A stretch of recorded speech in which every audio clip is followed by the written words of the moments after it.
Para sa mga taong pamilyado na umiibig sa ibang may pamilya din.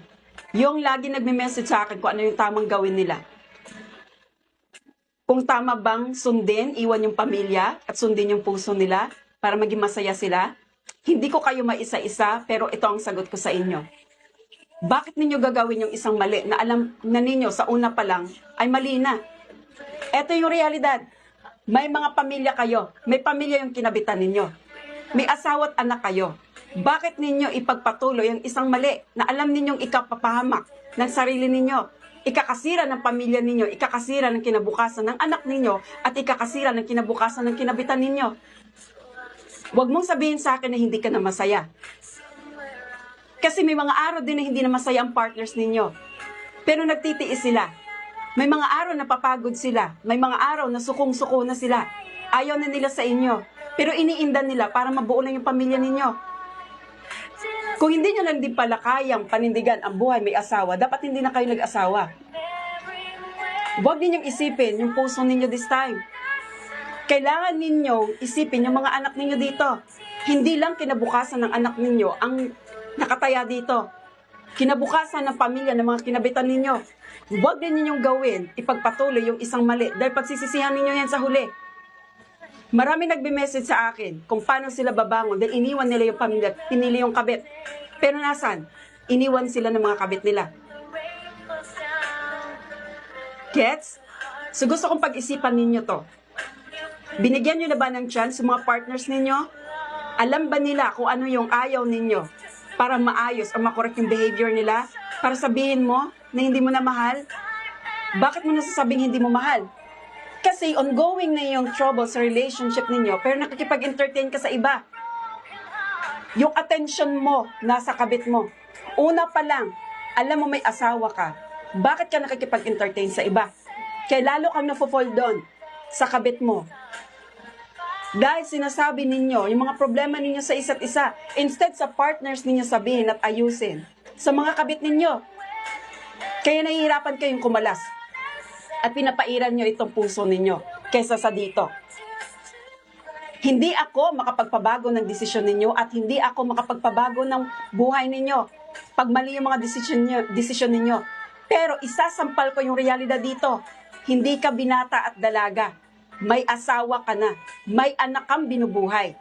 Bakit ka nandyan sa ibang bansa para magtrabaho? Bakit ka nagtatrabaho kumakain dito sa Pinas? Kahit alam mong hirap ka na at ayaw mo nang pumasok para bigyan ng kinabukasan ng mga anak. Na hindi mo na nga kayang ayusin yung buhay ninyong mag-asawa. Hindi mo na nga kayang makorek yan. Kumuha ka pa ng isa. Kung hindi ka na pala masaya, bakit hindi ka umalis sa relasyon kung alam mong toxic? Gets? Gusto kong pag-isipan ninyo, kayong mga kakabit dito, kayong mga may kabit, at mga may pamilya din yung mga kinabitan ninyo. What makes you think na sila na talaga yung forever ninyo? What makes you think na talaga mag-work yung relationship ninyo? Hindi pa ninyo alam yung kinabukasan ninyo. Alam ninyo sa una pa lang na lahat ng relasyon nagiging maayos sa una na pagsasama at nagkakaroon ng troubles. Paano ninyo sasabihin sa akin na talagang sila na yung sagot sa kaligayahan ninyo? Eh nagkakaproblema nga kayo mag-asawa tapos sinanap nyo sa iba. Gets? Huwag na ninyong ituloy yung isang mali, guys. Pagsisisihan ninyo yan. Huwag na ninyong ituloy yung pagsira sa kinabukasan ng pamilya ninyo, yung pagsira sa kinabukasan ng mga anak ninyo, at pagsira sa kinabukasan ng mga pamilya ng kinabitan ninyo. Hindi ako nakikialam dito at hindi ako makapagpabago. Kasi kung makapagpabago lang din naman ang desisyon, alam niyo na may mga anak kayo, na may masasagasaan kayo, na ibang tao at may nasasaktan kayo, pero pinagpatuloy pa ninyo. Kung meron man makapagpabago ng desisyon dito, yan ang katotohanan at realidad dito. Na alam mo yun, makapagparealize sa inyo na imulat kayo sa pagiging bulag ninyo. Dahil nabubulagan na kayo, sa totoo lang. Hindi na ninyo naiisip yung tama. Dahil nino-normalize na ninyo sa lipunan, yung pagkakaroon ng relasyon sa iba, pangangabit sa iba. Alam ninyo may pamilya kayo at yung mga kinabitan ninyo may mga pamilya na. Eto lang yun. Kung hindi kayo masaya at alam nyo binubugbog kayo at talagang mabisyo yung mga asawa ninyo, umalis kayo sa relasyon. Save yourself. Pero kung hinanap lang din naman ninyo yung pagkukulang ng partners ninyo sa iba, mali yan. Kasi kayo may pagkukulang din. Pero nagtitiis sila. Binuo nila yung pamilya ninyo. Gets? Hindi mag-work kahit kailan ang isang mali. Pagbabayaran nyo yan. Pagsisisihan nyo yan. Hindi tayo habang buhay na immortal na nabubuhay sa mundo. Darating ang time na magkakasakit tayo. Ngayon, kung nagbabalak ka, sumama sa kabit mo, iwan ninyo yung kanya-kanya ninyong pamilya, pag-isipan ninyo this time. Gets? Huwag ninyong i-normalize yan. Alam ko na nahihirapan kayo sa isang sitwasyon, pero ilagay ninyo yung sarili niyo sa partners ninyo. Sila din nahihirapan. Nagtitiis sila. Hindi nila kayo sinukuan. Bakit kayo sumusuko na this time? Gets? Alam ninyo na may pagkakamali na yung partners ninyo. Pero dinagdagan pa ninyo ng isang mali. By having an intimate relationship sa mga taong mga pamilyado. Sila din naman. Hindi nila makayang ayusin yung buhay mag-asawa nila. Paano mo nasasabing mag-work yung relationship ninyo pag sumama kayo dyan? Sakit lang sa ulo yan. Believe me guys. Dahil may kahati kayo, hindi niyo sila makukuha ng buo. May kanya-kanya kayong anak. May kanya-kanya kayong asawa. Paano kung kasal kayo? Magpapakulong kayo. Mapapahiya kayo sa buong mundo. Sinisira lang ninyo yung mga pangalan ninyo, yung pamilya ninyo.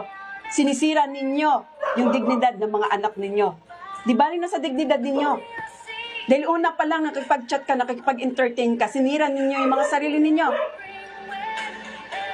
Again, hindi ako nagbanal-banalan dito.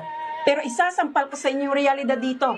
Huwag na ninyong dagdagan yung pagkasira ng isang pamilya sa lipunan. Marami ng pamilya na sirang-sira na. Iniwan dahil sa kabit. Gets? Huwag na ninyong gawin yan. Mas gugustuhin ko sundin ang tama this time na alam kong masasaktan ako. At sarili ko lang ang masasaktan. Kaysa masaktan ko yung asawa ko, yung anak ko. Pati yung anak at asawa ng kinabitan ko. Kailangan ninyo magsakripisyo dito. Kung hindi ninyo mahal yung mga partners ninyo, kailangan ninyong gawin ang tama dito. Balang araw, mapapamahal din sa inyo ulit yung mga partners ninyo, okay? Makinig kayo this time, guys. Kawawa talaga kayo sa bandang huli. Ang pagsisisi nasa huli. Okay? Huwag na ninyong ituloy yung mga balak ninyong mali. Huwag na ninyong sirain yan. Huwag na ninyong gawing tama ang isang mali na alam ninyo una pa lang is mali na. Paano kung sa inyo gawin ng mga partners ninyo yan? Anong mararamdaman ninyo? Ilagay ninyo yung mga sarili ninyo sa mga partners ninyo. Buksan natin yung mata at isip natin this time. Huwag tayong bulag. Okay? Hindi ako nakikialam sa inyo dito. Pero sasampalin ko kayo ng realidad dito. Yan talaga yung realidad. Sa tingin mo, yung pagsisisi na yun, may magagawa pa? Paano kung hindi na kayo tatanggapin ng pamilya ninyo? Paano kung kamumuhian kayo ng mga anak ninyo? Dahil sa katarantaduhan ninyo? Dahil sa pagiging alam mo yun, sa pagiging selfish ninyo, sariling kaligayahan lang yung iniisip ninyo. Sana magising kayo sa katotohanan.